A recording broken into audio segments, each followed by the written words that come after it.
How y'all doing? Recently, I've started reading this book, and I can't help but notice the slight similarities between this book and real life.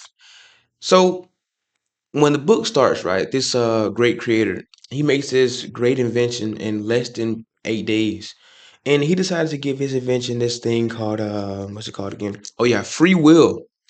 And I don't even think he knew the ramifications as to what would happen by giving these creations free will. And by him doing so, they did something that he despised so bad that he cast them out from his home that he created for them. Today, I want to talk about the current state of the world and just how the end of this book may be closer than I would like to imagine. So sit back, relax, and let's dive in, shall we? We'll just call him the great creator. So in one area, it got so bad that he decided to flood this entire area and just reset. And I was thinking, I wonder if the creators of the internet, if they knew how bad things would have gotten, would they have installed a reset button to just reset everything? And I know the internet isn't the main problem, but it's this large blanket with all these different threads of different problems because everything is now interconnected. And we're able to see someone get beheaded live. We're able to see gore websites without ramifications. We're able to see so much crime and everything that goes on that we wouldn't be aware of had it not been for the internet. So we can thank the internet for some of the great things to allow us to be interconnected on a day-to-day basis. I can tell the entire world how I feel right now at the push of a button. Now, that's great for, I guess, technology, right? Because the new innovations is amazing. But I won't even say that we've hit some low points as a humanity.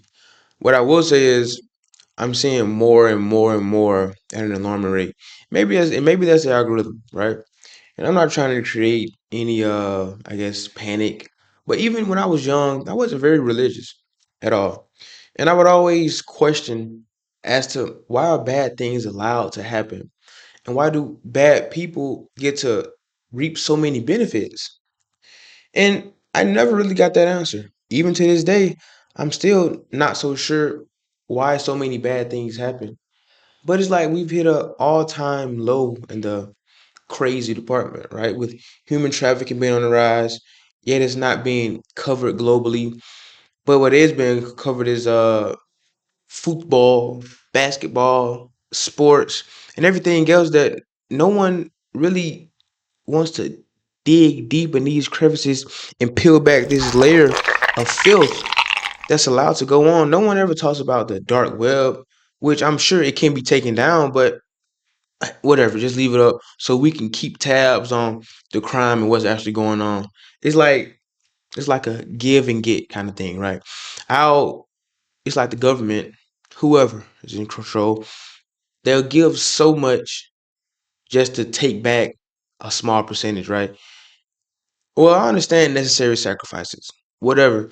But when those sacrifices are human lives or the sanity of some people from trying to live up to a image, an artificial image at that, then what do we have? We have a world that's turned upside down. And I just want to know, where are we headed?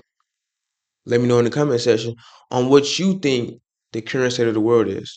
Let's talk about the consequences. And I can really can only speak for myself and what I've seen because my experiences are only relative to myself. I can't speak for an entire generation, but I know, as I said in previous videos, I was very aware at 3 years old as to what was going on around me.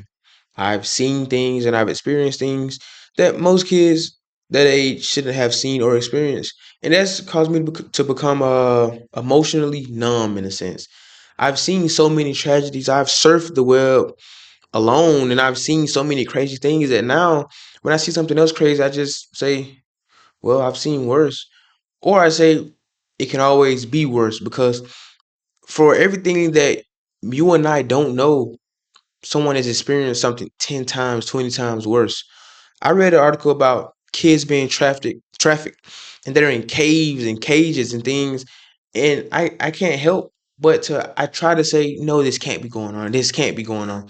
How do we allow kids to be trafficked? How do we allow people to be murdered in broad daylight? How do we allow all these things to go on and some people make jokes about it?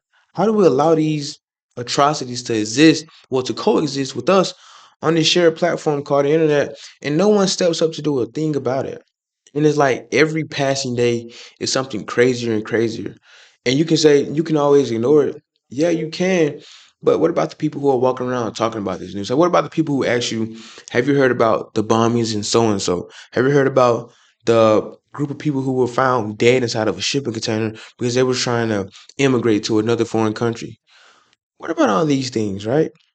And I know, guys, I know. I'm usually sarcastic. I add a bit of humor, but I just can't help but think lately is where we headed. Because in the final chapter of this book I mentioned earlier, there's this big thing where the creator comes back and he cleanses everything again. I'm not saying that will happen, but you can't help but see with all these sins that's being shown on full display on a day-to-day basis. How close are we really to our final days? Sorry for being so dark, guys. I promise I'm sorry, but it's just in every joke I tell, there's a bit of truth to it, and there's no silver lining that I can find because things have gotten worse and worse and worse, and they still get worse. There are wars going on that we don't even know about because these people don't have access to internet or 5G. But when you do some digging, that's when you figure out what's actually going on, and you can't help but be horrified and be thankful for what you do have. So rather than trying to compare yourself to the next celebrity, your next icon, how about you just think and say, well, what I have now is enough at this current moment. And maybe if I work hard enough, I can get there. And that's another thing. People think that hard work gets to places. It does, sometimes.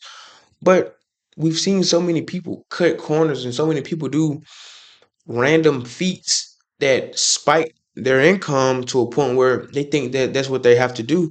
So it's a constant game of one up, one up, one up, and it's never ending. But it may be ending sooner than we think. And by no means am I saying the internet invented evil. Absolutely not. It just put it on live stream. You know there was someone threatening to kill their dog if people didn't put money in their meme coin. You know there are people who physically harm people and make threats online for money. Now, the way my mind thinks, as I said, I'm emotionally numb. What's one life, right? You're the one that's going to jail for it. So it's actually a swap for a swap. You take a life, and we hope that the justice system does its job and take your life, whether that's 25 to 30 or the death penalty. Either one would suffice. The same thing with this recent influx of streamers and famous people who have been associated with trying to talk to minors and solicit them for sex. I loved Chris Hansen growing up, but people said it was unethical for what he was doing, and they got that taken down. Now, if you're someone who tries to defend people, talking to minors, so be it. But what I ask you do is right, show your face. Don't send a private. Show your face online, like we all do, as I'm doing right now. Sit in front of a camera and give your reason as to why these people should not be jailed. Better yet, give them your reason as to why people who try to pedophiles. I know they've been called what justice offender, something like that. Well, in my book, you're still a sex offender. Call it what you want. Get in front of a camera and give us your reason as to why these people should not be baited, right? Let me know. And some people always say what's done in the dark will come to the light. They will have their day. But these people live to be 70, 80 years old, and they've lived a life of straight evilness. And you say, well, their judgment will come. Who are we to say that? And that's my whole thing. This I guess life thing that we like to call it is very confusing. And trying to understand it, you'll get frustrated because You're trying to understand people who aren't like you, who don't have similar experiences, and who don't even know you. So, my recommendation is just live your life and keep an eye out for danger and try to shield yourself from these evils that lurk in the dark because evil doesn't hide in the shadows anymore. It's now trending on your For You page. It's now trending on the World Wide Web. And if you're always wondering why you feel so overwhelmed when you watch these things, because you know deep down that we're entering the final stages of this grand performance. This final chapter of the book is so vivid as you read. It's like an image is being painted as to what's going to happen. And the only question I have for you is, if you've read this book or know what book I'm talking about, where will you be, or what do you think you will do when those trumpets sound? What will you do? What What's the first thought that will come to your mind when you hear those trumpets? Let me know, please, down in the comment section. Literally, drop a comment, engagement, so I can grow and we can get the message out to the people. What will you do in those final seconds, hours, days, even? Who knows? I know one thing. I don't want to find out. So let me know. And what's actually worse is we don't know who to believe. There's no voice in the communities anymore like that. Everyone has a mega church. And it just doesn't make sense for me to, put my faith in someone who's in a million square feet building, flying through the air, giving sermons as he rides off in his Rolls Royce, while most of the other people in the congregation are driving their 1993 Buicks. It's just, you don't know who to believe. Idol worship. And people, they have an appeal to authority. So, of course, I'm going to go to the SoFi Stadium and watch this concert my pastor is giving rather than just doing my own due diligence to build a relationship with whatever religion I believe in, right? It's like people when these pastors get their big mega churches, it's like they have a blue check mark floating above their head. Oh, this person is important. Let me listen to them. Now you have some people who break through and then they call out these scams and phonies. But for the people who are slower thinkers, to say that, they follow and they listen and they throw their life savings at these people while they're still struggling. So who can we trust?